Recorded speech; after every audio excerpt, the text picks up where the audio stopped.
Caswell was seized by the U.S. Navy. That was taken up to Annapolis, to the Naval Academy, but melted down for ammunition in World War II. So it is gone, but the original cannon is up at West Point. Now it's got a kinder, gentler life. It's apparently where all the cadets get wedding photos taken and propose marriage and one thing or another. But so that's what we had. This one here is a replica. We're going to go down about halfway down the path and hopefully surprise you with what would have been underneath the ground when we get down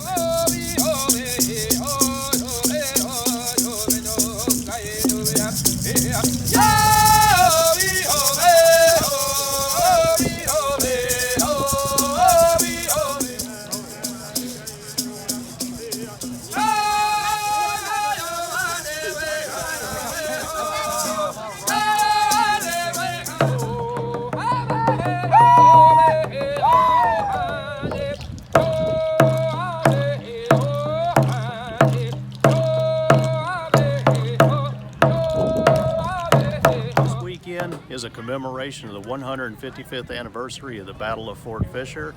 Fort Fisher was the largest earthwork fortification in the Confederacy, and it was the scene of the key battle that closed the port city of Wilmington to foreign trade. And within 90 days after the fall of Fort Fisher on January 15, 1865, Robert E. Lee had to surrender his army and thus ending the American Civil War. Fort Fisher was the largest earthwork fortification, and this fortification ran for 1.5 miles long with 30-foot tall embankments. And the amount of labor that went into building Fort Fisher was phenomenal. At any given time from 1862 to 1865, there was a force of basically conscripted and impressed enslaved African Americans and also what were known as free people of color. And among these people were Lumbee Indians and other Native Americans who were impressed from Robeson County and surrounding areas and brought down here to Fort Fisher. And basically they did pick and shovel and wheelbarrow work for years building Fort Fisher under the supervision of Confederate Army engineers. And at any given time, there were between 500 and 1,000 of these conscripted and impressed laborers at the fort.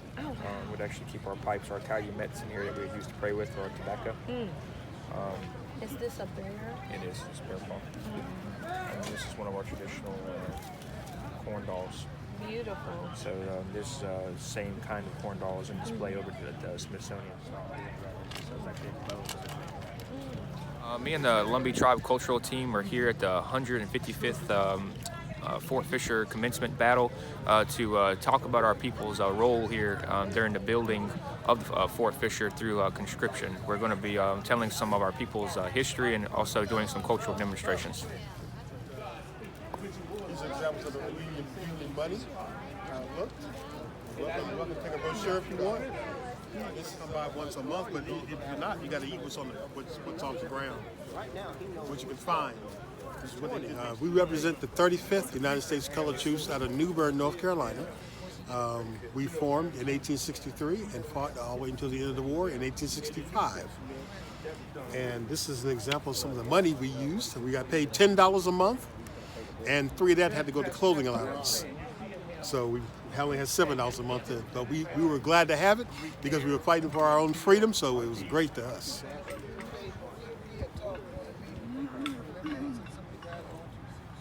And this is examples of the food we ate. Couldn't get all this all the time, but we had to carry this around and make it work. Lived off the land a lot. You're going to put it right in front of you, straight up and down, just like we just did. Make sense? Okay, so here comes. Present arc. Boom. Good job, you guys.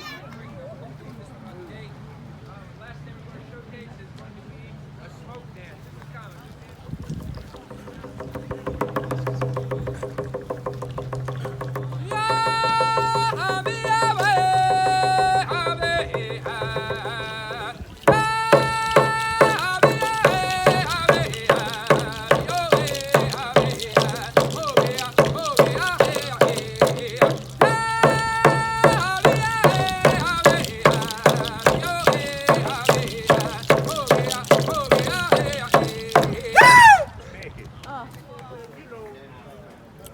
An interesting fact about our group is Colonel Beecher was our commander. He was an abolitionist from the North. And his sister, you mostly will probably know, because his sister was Harriet Beecher Stowe, who wrote Uncle Tom's Cabin.